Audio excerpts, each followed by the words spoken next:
financially responsible budget that supports essential city services that Knoxvillians rely on.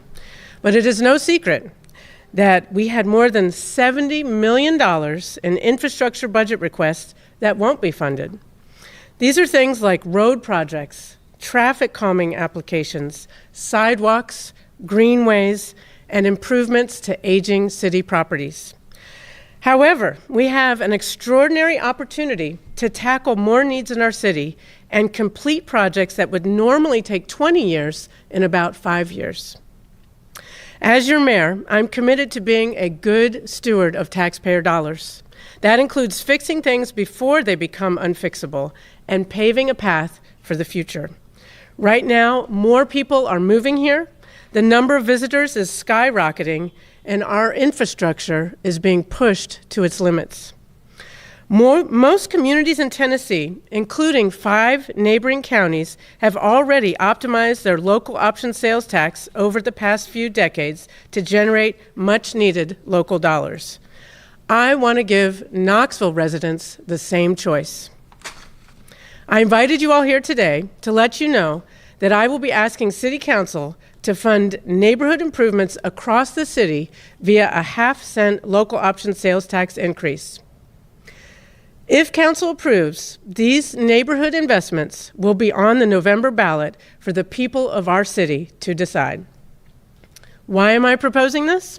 To ensure the high quality of life Knoxvillians deserve for generations to come. The estimated $47 million generated from this change will bring much-needed neighborhood improvements across our city. And as you can see from that diagram, this would mean more sidewalks and street paving, more traffic calming and greenways, more investments in parks and city facilities, and more affordable housing. This also means that everyone who spends money in our city, not just those who live here, will now be contributing to the services that residents and visitors rely on. With so much uncertainty right now, it is more important than ever that we take action to generate local dollars with local control for local projects. I thought long and hard about the impact this would have on families. That is why I made the decision that groceries, which are often a family's biggest expense, will be excluded from this additional tax.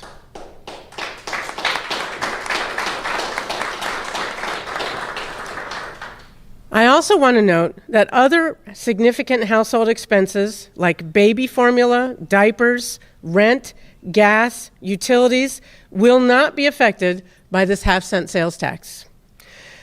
I know often the first question is, how will this impact your bottom line, the people of Knoxville? So before I take any questions, I want to break down a few examples for you. This half-cent increase on the local option sales tax would mean a 5-cent increase on a 12-pack of toilet paper, 5 cents. It would mean an extra 7 cents on over-the-counter cold medication. It would mean an extra 13 cents on a t-shirt. I've requested a workshop for City Council so we can take a deeper dive into this proposal. We also have a webpage with lots of additional resources and FAQs. You can go to knoxvilletn.gov/local option to learn more. If Knoxville voters say yes to these neighborhood improvements, we would use the same website to keep the public informed about how their taxpayer dollars are being spent. So right now, the first step is a council workshop. We're going to be asking council to put this on the ballot in November. After that, Knoxville voters will decide if we are going to generate more local dollars with local control for local impact. Now, I'll take a few questions. Yes, Allie?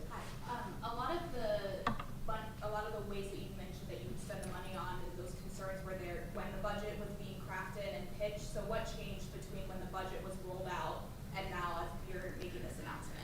Nothing has changed. Every year I've been mayor, and I know for many administrations in the past, the needs of the city of Knoxville are up here and the available revenues are less than that. And so this is an opportunity we have to ask the voters, are you willing to add this half cent to the sales tax, which is paid by, we think, at least 50% of sales tax revenues generated by people who do not live inside the city, to better meet those needs for things that everyday people use and want more of: sidewalks, greenways, parks, affordable housing. So nothing has changed, but this is just an opportunity to better meet those needs.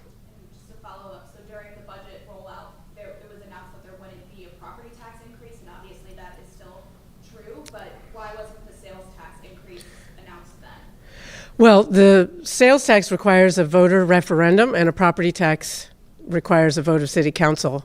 So this would not impact the property tax. In fact, it prevents us from having to consider another property tax.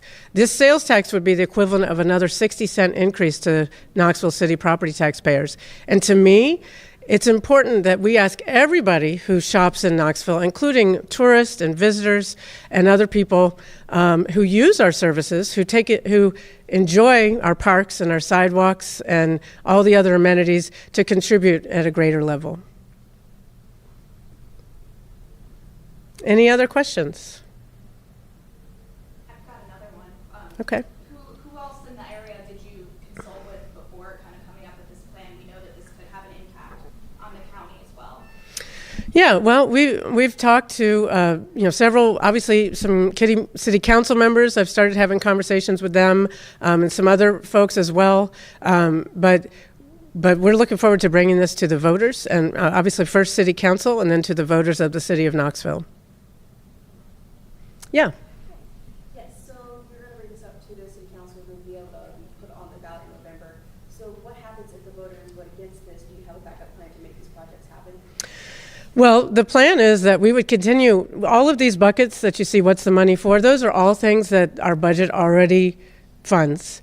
But we fund it. So, for example, paving, right? The budget that council will vote on second reading on Tuesday includes $9 million for paving. And we have an annual paving plan that promises to do X number of miles in every part of the city every year.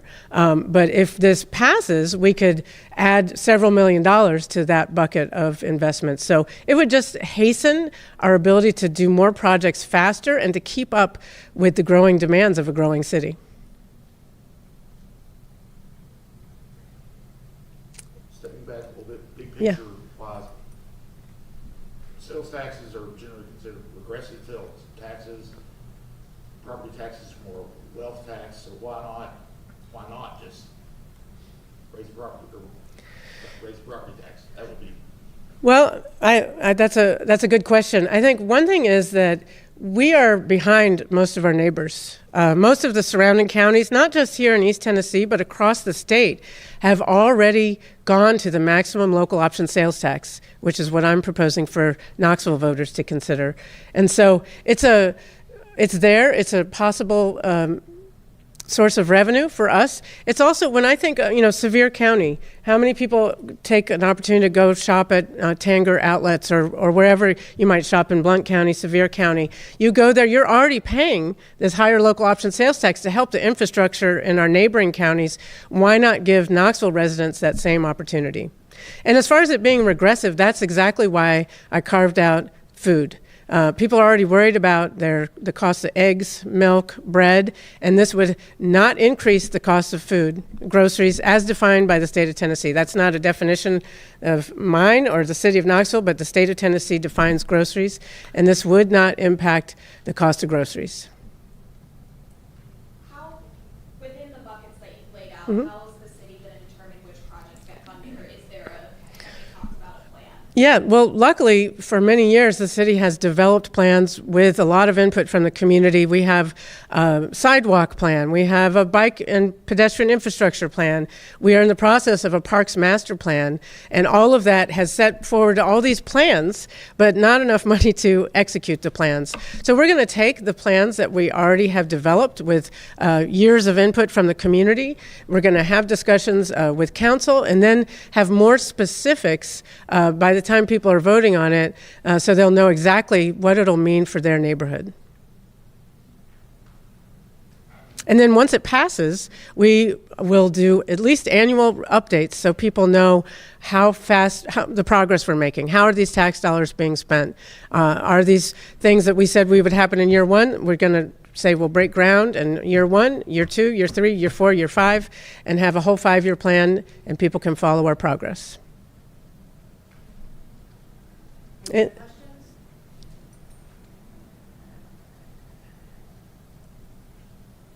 Any other questions? Okay.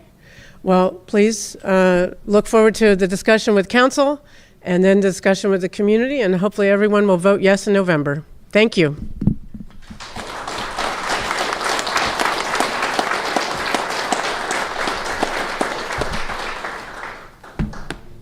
job, Mayor. Thanks for being here. You're welcome. Yeah, I love the visuals. That was great. Did you have the visuals out?